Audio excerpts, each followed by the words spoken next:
Welcome to your Boise State News Live, where all 4 of our viewers tune in to hear the breaking news that we break. And if you broke it, you got to pay for it. Go good, go good.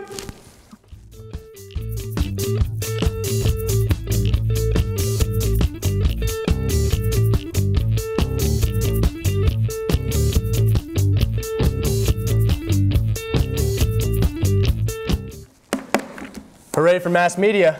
I'm Doug Mason. And I'm Josh Margin. Recently, players in the NFL have been taking a knee during the national anthem to support Colin Kaepernick's initial movement of kneeling for those of color who are supposedly suppressed in the U.S. by our police and governmental system. However, something that did not occur to those in uniforms is the physical toll that kneeling would bring on for joints and bones alike. Doctors calling this random phenomenon knee disease, in which the onset movement of kneeling for the flag is causing these adverse effects on players. Left and right, your favorite players are breaking their legs and having their medical bills shoot through the roof based on this new addition to the pregame routine. Some say this has a positive effect on their limbs and flexibility.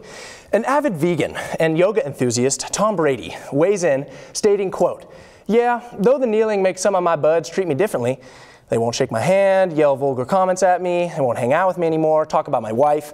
I must say that kneeling has really helped me get into that position that my yoga teacher has been wanting me to do for weeks." Roger Goodell broke his silence on this issue by offering a statement on Friday night, quote, "I need my contract to be finalized before I weigh in on this," end quote. Nothing but keen insight coming from the commish. This so-called knee disease is affecting fans at home as well. Some saying that even their knees are aching from protesting at home. Looks as if this wild turn of events came out of nowhere. To find out more, go to www.achesandpainsof2017.com/my knee and heart hurts. Who knew that bawling so hard can make your knees hurt, man? Man, it's just all over the place. Thing, man. It's a epidemic. Well, this week President Trump announced his time as president was all a ruse to jumpstart his comedic career. Hooray for that.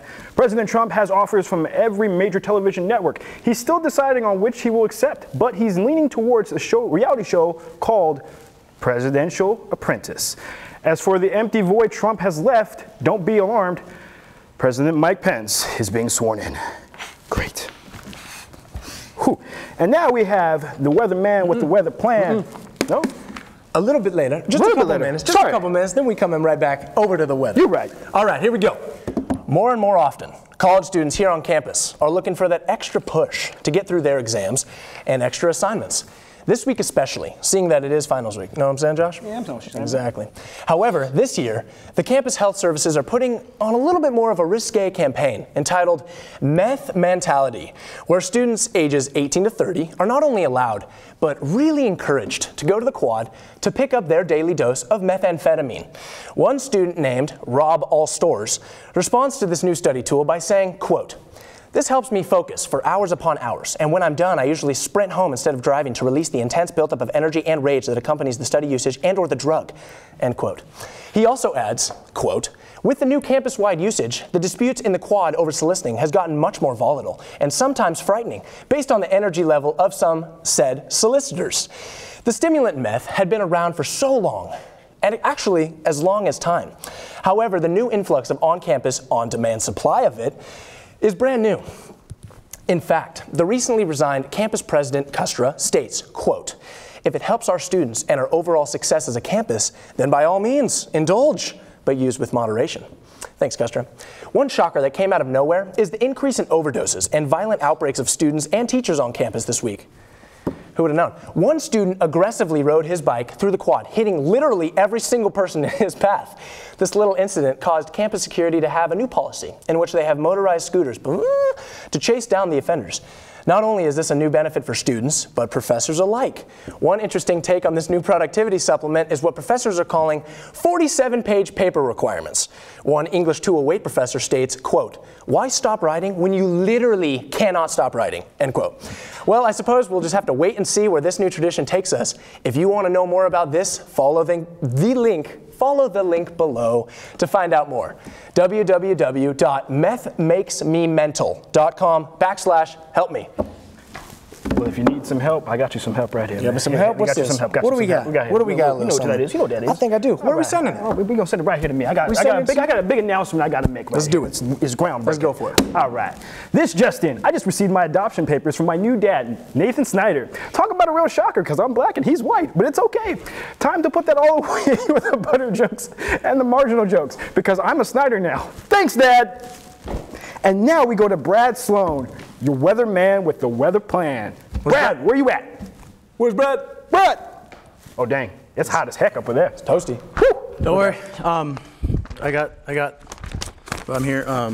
So it's December. I think it's supposed to be cold, but I mean, okay. Honestly, you don't need me. Why?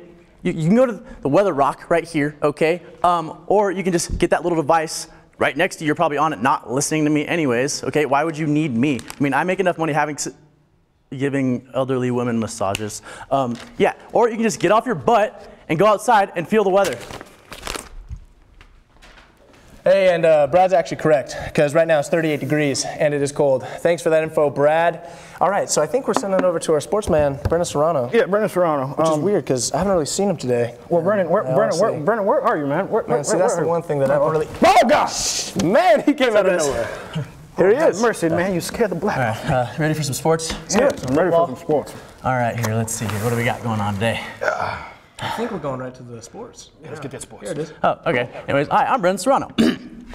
Shocking news in Boise State. In Bronco basketball, it's just been ruled that the buzzer-beater half-court shot that ended Oregon's home winning streak has actually been revoked due to too much celebration. The fans were too loud and the team was too excited. The points were taken back and the game ruled a tie. In other news, the University of Oregon has started a petition to revoke the Mountain West Championship from the football team as well. They stated, and I quote, "Athletics is all one team. If one exhibits unsportsmanlike conduct, all of the programs should pay the consequences because sports is about equality above all else," end quote.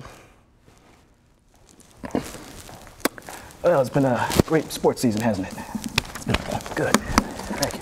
Thanks, Brendan. And now we're going to go to David Cosio with the greatest line that this news line has ever had. David, take it away, my man. Yeah, buddy.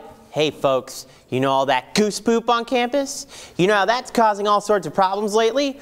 Well, now we can't even hose it off the sidewalks because it's draining on the University Drive, and that sinkhole opened up again. And it's flooded with goose juice. Students from the geology program have observed that the sinkhole must have been caused by a highly acidic substance eroding the road at a point of weakness. On unrelated goose news, there's been a 5-car pileup on the I-84 west to Nampa. It smells really bad, but more importantly, nobody was hurt. The pileup happened late last night when a male driver, who wishes to remain anonymous, encountered a giant pile of goose droppings and tried to swerve to dodge it, crashing into the car in the next lane and causing 3 cars behind him to smash into him one at a time. He said he feels very crappy about it. Tired of all these goose gags? Experiencing food insecurity this holiday season? Own a firearm? Well, check out these recipes for goose dinners for the holidays. If you're a fan of kitchen nightmares, G-Boy's got you covered with his recipe for Christmas roast goose. A nice citrusy flavor with just the right amounts of spice and zest will really impress your family come the holidays. Perhaps a fine goose soup is more your speed.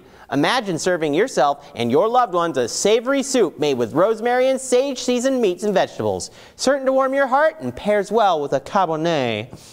Maybe a stewed goose cassoulet is more of your style. Hearty vegetables come together in a very chunky soup made with goose thighs. You might need as many vegetables as possible if you're not used to that goosey flavor. I guess what I'm getting at is, do you live on campus? Can you take a gander at that gaggle of geese outside your window? Are you feeling empty in the wallet and angry at these mean old birds for crapping all over your day? Well, are you? Back to you guys. Wow, I loved that story. Thanks for that, David. Well, I think that's all we got for this week. Is that right, Josh? Yeah, my name is also Josh Snyder. Your name's Josh Snyder? Josh Snyder now. Yeah. All right. Well, I think that's it. Thanks for tuning in. You always know where to get your critical, really, really smart information from. Keep that in mind. We'll see you next year. I'm Doug Mason.